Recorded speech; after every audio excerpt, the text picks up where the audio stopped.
Hello and welcome. I'm Geeta Mohan and you're watching India Today Global. Now, following the intensive firing between Pakistan and Afghanistan, a statement issued by Zabihullah Mujahid, the spokesperson for Afghanistan's foreign ministry, said, at the request and insistence of the Pakistani side, a ceasefire between the two countries begins after 5:30 p.m. today.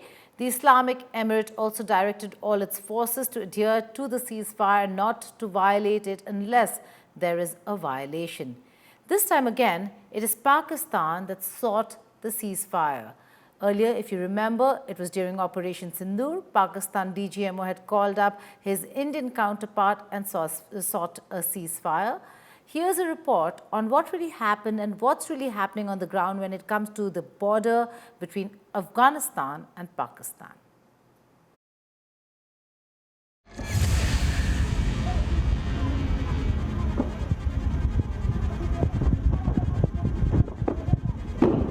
Flames of war are raging on the volatile Afghanistan-Pakistan border. The Taliban claim to have overrun a key Pakistani military post in Spin Boldak, confiscating weapons, seizing tanks and parading them as trophies.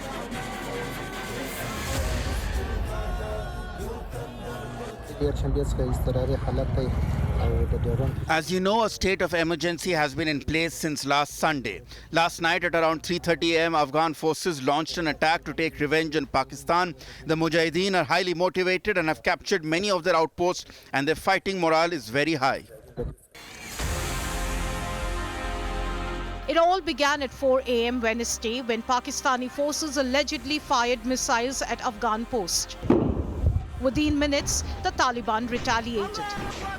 Eyewitnesses say a few Pakistani soldiers surrendered. Pakistan should understand that we will never remain silent in defending our sacred values, the Islamic system and our national interests. If any aggressor attacks us, we will respond in a way that becomes an example for future history.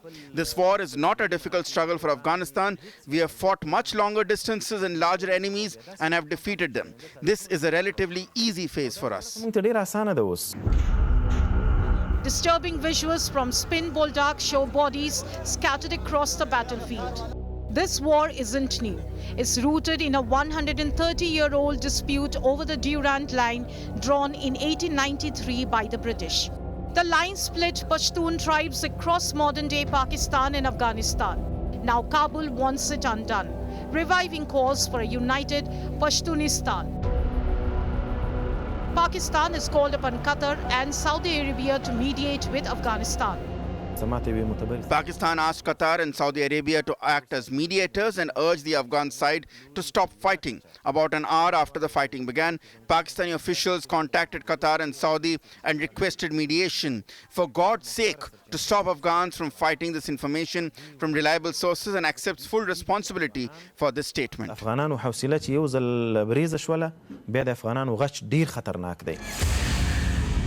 With history, land and identity on the line, the war for Pashtunistan may have just entered a new chapter.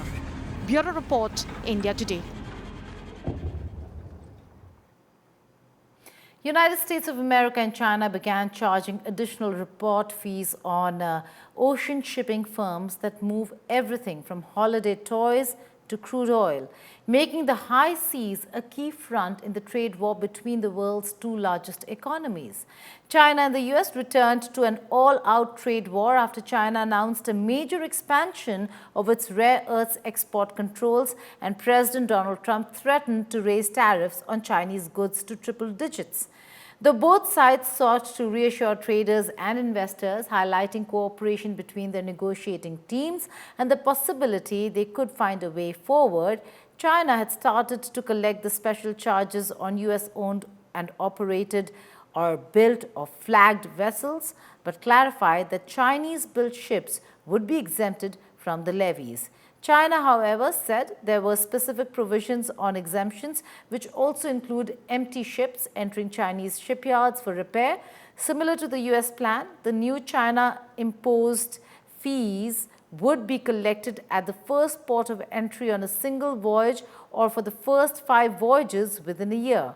Earlier this year, Trump administration announced plans to levy the fees on China-linked ships to loosen the country's grip on the global maritime industry and bolster U.S. shipbuilding. An investigation during former Biden administration concluded that China uses unfair policies and practices to dominate the global maritime, logistics and shipbuilding sectors, clearing the way for those penalties. Remember Trump's flashy Golden Dome missile shield, that $175 billion space-age fortress? Well, while the US was still sketching plans, China quietly turned the fantasy into reality, a planet-wide missile defense system that's already up and running. Here's the story.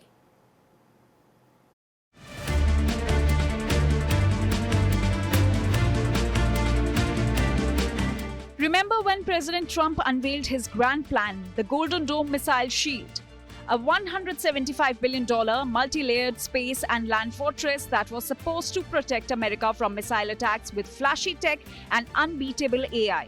Well, hold that thought. While the US was busy dreaming up the Golden Dome, China quietly did what many only talk about. According to a report by the South China Morning Post, Beijing has developed a missile defense system with global reach, yes, planet-wide. The scientists call it the Distributed Early Warning Detection Big Data Platform, and unlike Trump's ambitious proposal still stuck on paper, this one is already operational, tested, deployed, and reportedly able to track up to 1,000 missiles launched simultaneously from anywhere in the world. The Post reports that China's system isn't just a fancy radar. It gathers data from space, sea, air and land, analyzing light trajectories and distinguishing real warheads from decoys in real time. Scientists from the People's Liberation Army engineered a distributed network that processes enormous amounts of data simultaneously, creating a unified live pictures of threats. This sounds like science fiction, but it's not. It's already working. Meanwhile, back in Washington, Trump's Golden Dome, though grandiose in name and cost, is still more concept than construction.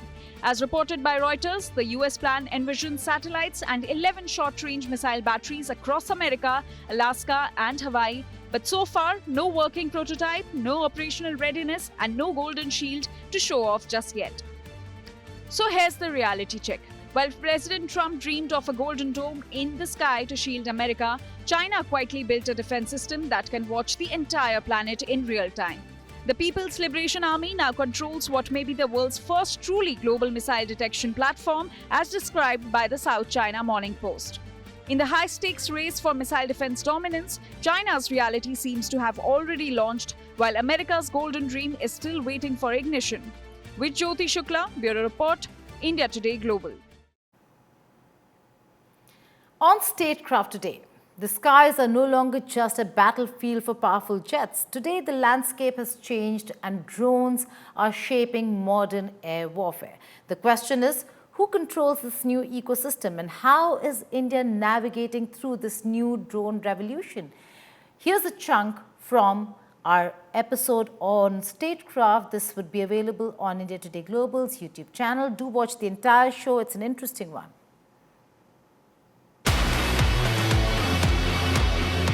A silent shape rises above the horizon. No cockpit, no crew, no hesitation. It scans, it locks, it strikes. This is how countries now project power.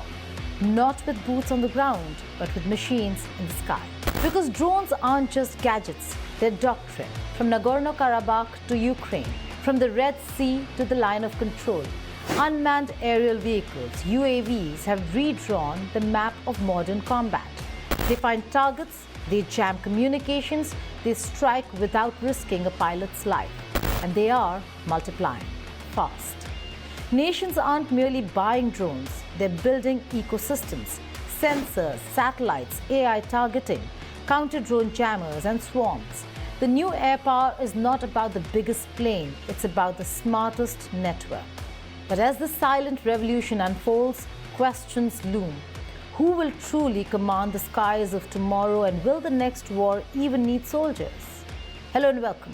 You're watching Statecraft with me, Geeta Mohan.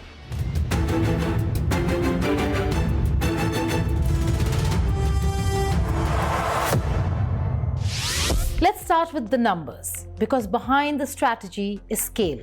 The United States of America fields an estimated 13,000 military UAVs. Turkey has roughly 1,421. Poland, 1,209. Russia, around 1,050. Germany, about 670. India, approximately 625. France, 591. Australia, 557.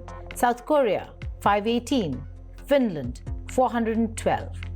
These figures don't tell you everything, but they tell you enough. Mass, logistics, industry. Who can sustain a fight? Who can fill losses? Who can fly again tomorrow? Numbers, though, are only chapter 1. The real story is what these fleets can do. The US inventory stretches from high-end reconnaissance and strike platforms like the MQ-9 to maritime UAVs and stealthy prototypes. Turkey's rise is powered by export champions like the Bayraktar family, drones that combine decent endurance, precision munitions, and affordability. Poland's surge is about layered procurement and local manufacturing. Russia leans on Iranian-style one-way attack drones for mass. Program and seekers, fused with satellite and ground radar, add loitering munitions, and you've got a storm cloud that thinks. Which brings us to South Asia, where in May, drones took center stage in one of the sharpest India-Pakistan confrontations since 1971. Triggered by a terror attack in Pahalgam that killed 26 civilians, many of them tourists, India retaliated.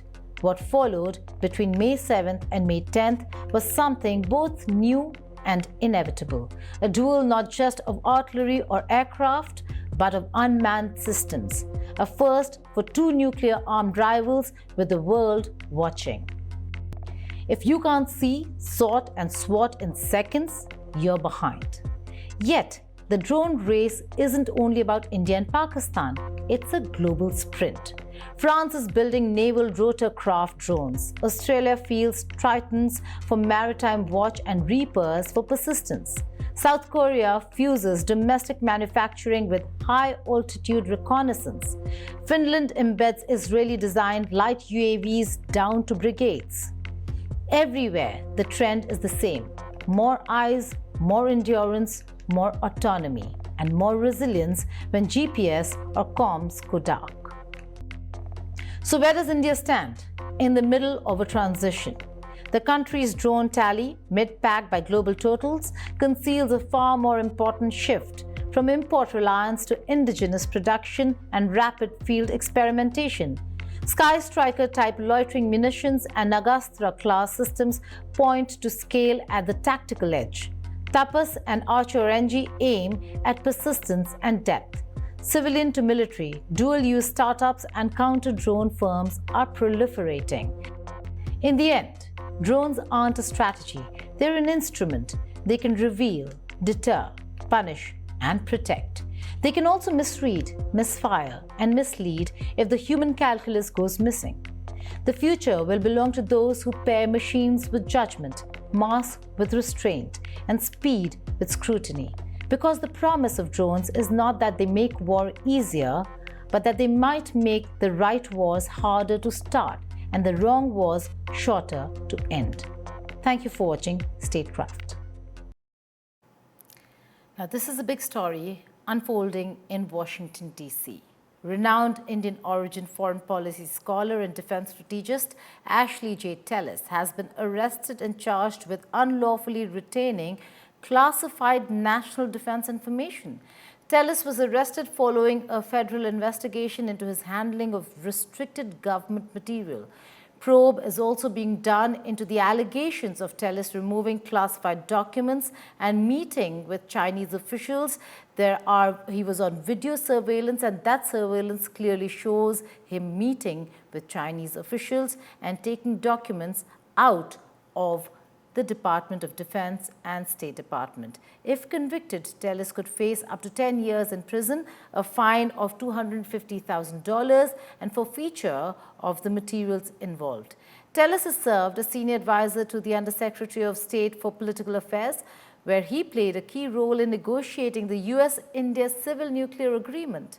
And the importance of this position now can be said with the kind of documents he has in his possession. He could be in a lot of trouble should the charge sheet be proven correct. Thousands of kilometers apart, India and Mongolia are drawing closer, bound by what Prime Minister Modi calls their hearts and heritage. Mongolia's President Kurel Sukhna was in New Delhi to mark 70 years of diplomatic ties and 10 years of strategic partnership, with cooperation now expanding into defense, energy and technology. Could this historic partnership reshape India's influence in Eurasia and the region's strategic balance, or is this just about counter China? Take a look.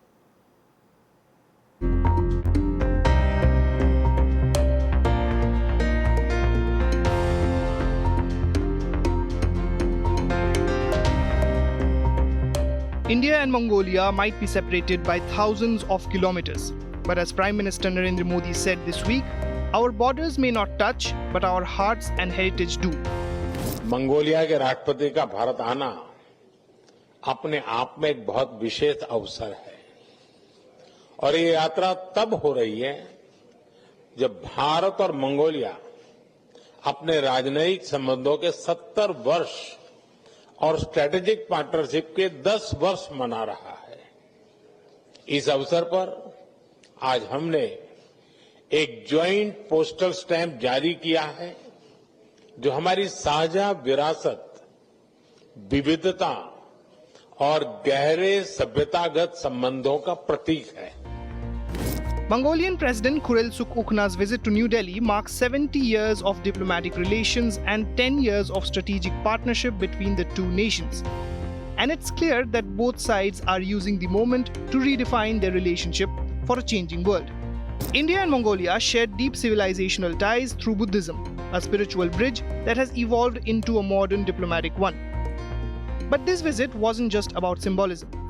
It was about serious business: defense, digital innovation, critical minerals, and energy security. The most ambitious of these projects is Mongolia's first ever oil refinery, a $1.7 billion project financed by India. Once operational in 2028, the refinery will process 1.5 million metric tons of crude oil per year, making it a game changer for Mongolia's energy independence. It's also India's largest infrastructure initiative abroad, a clear signal of New Delhi's growing role in the region.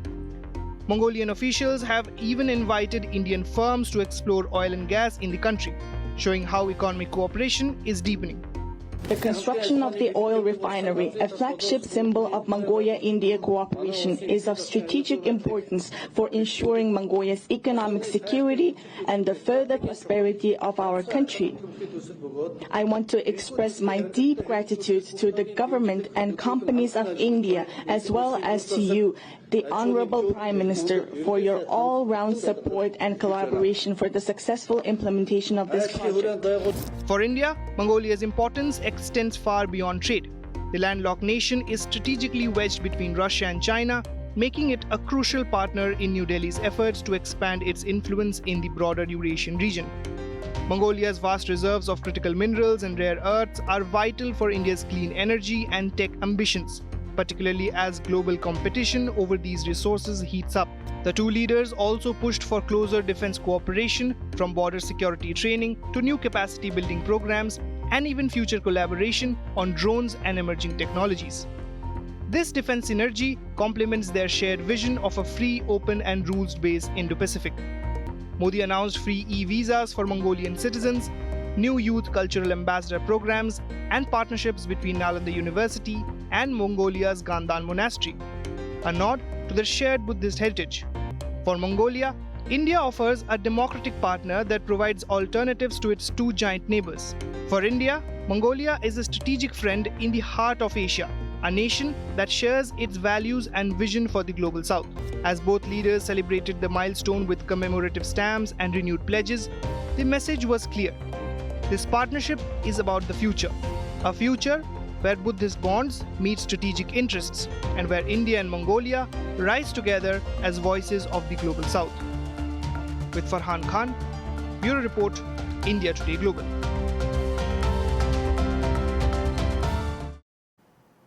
This Diwali, the phrase "all that glitters is gold" just got a reality check. India is facing an unprecedented silver shortage, with prices soaring 70% to rupees 1.89 lakh per kilogram. Jewelers are asking customers to pay now and collect in 20 days. From London's panic mode to Perth Mint halting sales, the global silver market is in chaos. Here's the story.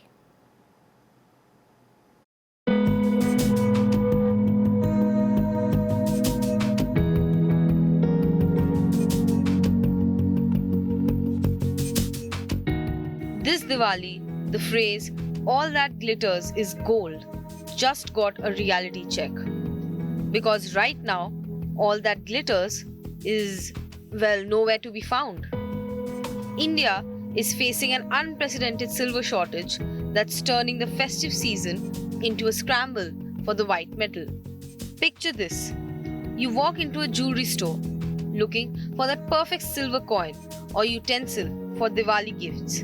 And the jeweler tells you, pay now, collect in 20 days. Welcome to India's silver crisis of 2025. Prices have shot up to rupees 1.89 lakh per kilogram. That's a jaw-dropping 70% surge this year alone. And here's the kicker. Even at these sky-high prices, there's simply not enough silver to go around. The numbers are absolutely wild. India, the world's largest silver consumer, imports 80% of its silver needs. But this year, imports crashed by 42% to just 3,302 tons. Meanwhile, investor demand went through the roof. Silver ETFs saw record inflows of over rupees 53 billion in September alone. It's like trying to fill a swimming pool while the water keeps draining faster than you can pour it in. But this is not just an India problem. London, the heart of global silver trading for over a century, is in panic mode. Silver lease rates have exploded beyond 30%, forcing traders to ship silver bars by air cargo from New York. Australia's Perth Mint has completely halted silver sales. Even dealers on Amazon are reportedly taking payments but failing to deliver. The global silver market is experiencing what experts call a two-tier system: paper contracts versus actual metal. The chaos got so intense that major mutual funds hit the panic button.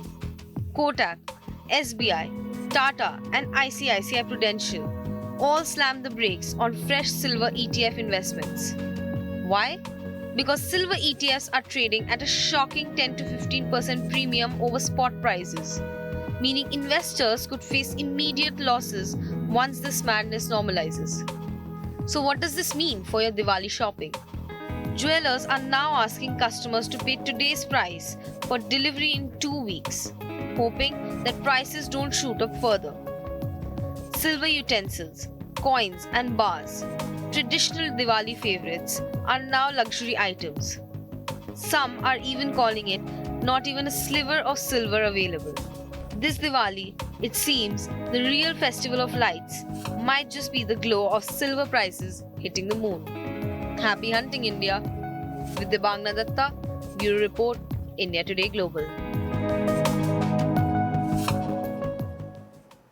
US President Donald Trump lashed out at Time magazine for featuring what he called an unflattering photo of him on its latest cover. Trump said the Times cover image had his hair disappeared and had something floating on top of my head that looked like a floating crown, but an extremely small one, and I quote him on that.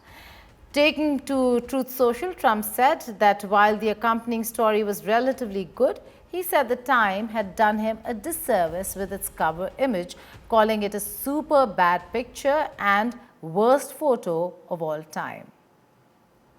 With that, it's the end of this show, India Today Global.